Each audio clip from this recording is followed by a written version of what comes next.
Welcome back to Dom's Roundtable. Today I'm going to share with you a bunch of lesser known tips and tricks for each of the A classes in Night Rain. There's a bunch of secret mechanics that you may not know, and to help you get even better at Night Rain, I've got 2 tips for each class, so let's jump straight into it and start with the Guardian.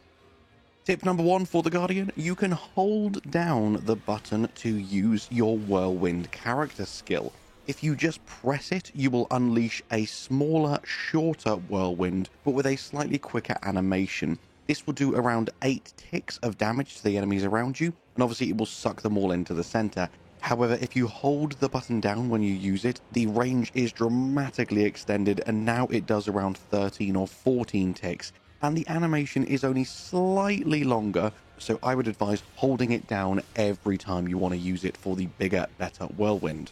And tip number 2, you can actually do a similar thing with Wings of Salvation as well, your ultimate art. So just by pressing the button, obviously, you will launch yourself into the air, you will land on the ground and do a big AoE explosion with lots of damage.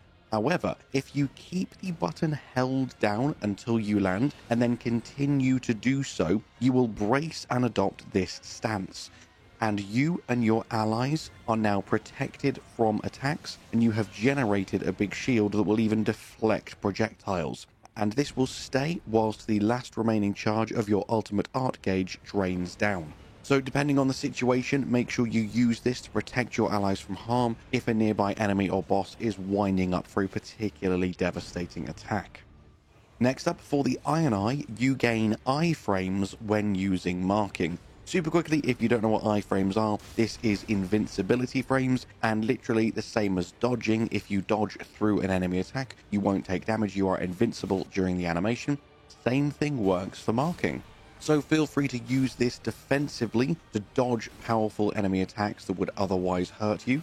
And when you get really good at using it, you can use it as a 2-for-1. You can dodge the enemy's attack, you can glide through them, and hit them with your mark all at the same time. And finally, this is something you will know if you have already checked out my full Ultimate Iron Eye strategy guide. On that note, make sure you do go and check out the complete strategy guide for each of the 8 characters in this video today, because I will cover all of this and so much more. But if you haven't seen it yet, if you two-hand your bow and then zoom in with L1 before shooting, instead of locking onto your target, the stance you adopt now counts as walking, and along with being able to continuously shoot, this will also allow you to trigger any walking abilities that you have picked up from the boss loot orbs. We'll cover the Wilder next. Firstly, did you know that you can use your grappling claw shot to quickly propel yourself across the terrain?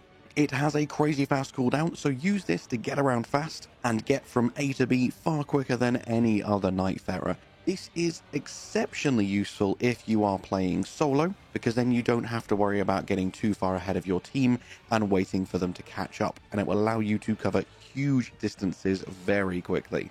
And next, for the Wilder, similarly to the Guardian, if you press your ultimate art instead of holding it, you will do a weaker version of the Onslaught Stake.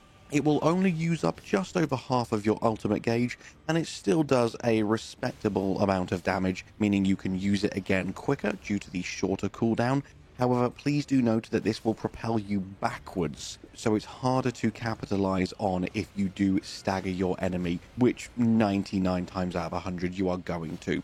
So definitely much more situational than holding it down and charging up the full ultimate, but just know that you do have the 2 different variations here, depending on the situation and the circumstance. Next up, for the Revenant, the best way to play the Revenant is on voice comms with your team, for this one crucial reason. You ideally want to be coordinating enemy kills and allowing the Revenant to get as many killing blows as possible, because her passive ability, Necromancy, will allow her a chance to raise an undead army of temporary ghost allies. But this chance will only apply if she is the one who delivers the killing blow. So make sure you're coordinating with your team and ideally let the Revenant mop everything up, because this will help you clear subsequent camps far quicker, because you now have an army of temporary ghosts at your back as well. Please do note they only last for 60 seconds, so to really capitalize on this you have to be quick, but speed is the name of the game in Night Rain anyway. And next up, even though not the primary use for her ultimate art, Did you know that when you use Immortal March, it will also cause your currently summoned family member spirit to use their own ultimate?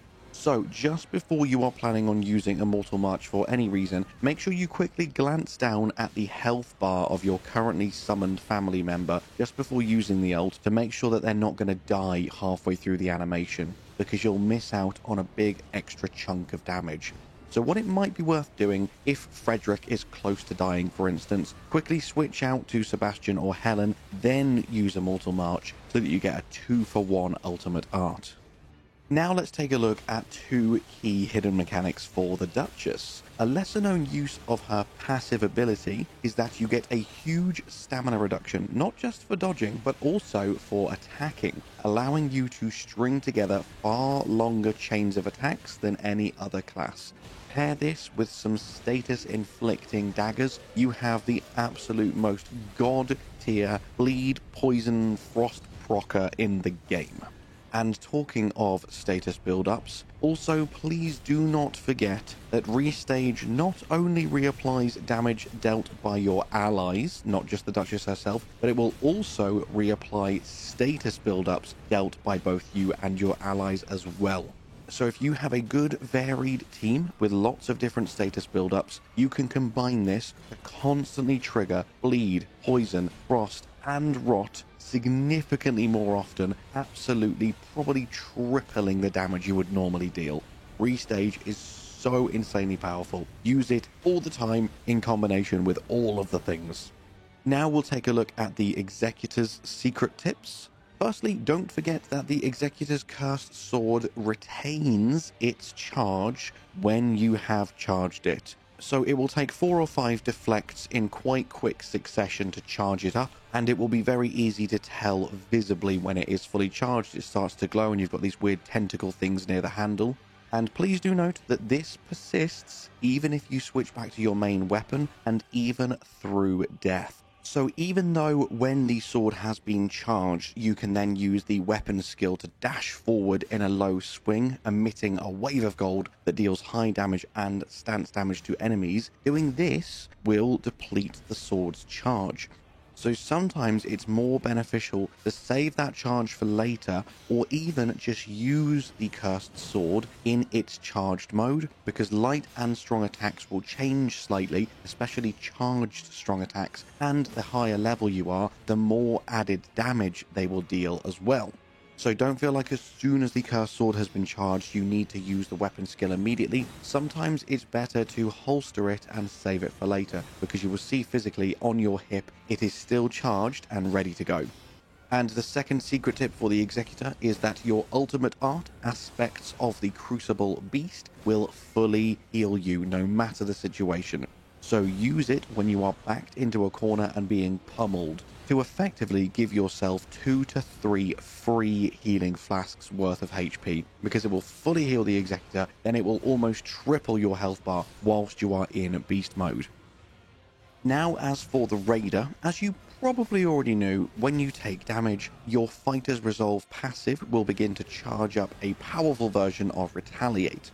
But another important fact about this that many don't know is that this passive will continue to build up even through uses of the more minor version of Retaliate. So don't be scared to spam this frequently. You're not resetting your Fighter's Resolve, it's still building up in the background, and every so often this will trigger and your next use will be the super duper version. And my second secret hidden tip for the Raider is to not forget about Totem Stella's additional uses. It's easy to think that your ultimate art is just a big damaging AoE attack, but don't forget, not only can you and your allies climb upon it to get a better vantage point and take a breather if it all gets a bit too intense, but you also all deal increased damage for the next 30 seconds whilst you are near it until it's no longer active. And finally, for the Recluse, even though she starts with a stave, do not forget that she is just as powerful with seals and incantations. With an S scaling in both Int and Faith, you want to keep an eye out for all spells, which will make the most out of her ridiculously powerful spellcasting scaling, so that you can exploit all enemies' weaknesses no matter the situation by using a mix of every spell in the game. And my final tip is that Magic Cocktail has over a dozen different combinations and is, in my opinion, probably the hardest ability in the game to master. My personal recommendation, depending on the enemy you are currently fighting, are the two following combinations. If you have a way to siphon both fire and lightning charges, then you want either 2 fire and 1 lightning, or 2 lightning and 1 fire. Either way, doesn't matter. You will use the Fire Lightning Cocktail double. This will allow you to propel forwards as a ball of fire, while simultaneously raining lightning down upon your enemies. Or if you can reliably get this damage type combination, I would advise the Magic Fire Holy Triple. This will see you spew forth a breath of mixed affinities, exploiting almost all enemies' weaknesses, whilst simultaneously restoring the FP and HP of all allies that it touches. This is just the catch-all breath that does all of the good and all of the bad things to everybody touched. Magic Fire Holy, so overpowered for the Recluse. That is it for my top 2 secret and hidden tips for each of the 8 classes. If you enjoyed, and especially if you learned anything, please make sure you subscribe to the channel, hit follow, join the Discord server, all that good stuff. And thank you so much to anyone who already has. And all that's left for me to say is thank you so much for watching. I hope you have an amazing day, and I'll see you in the next one. Bye-bye.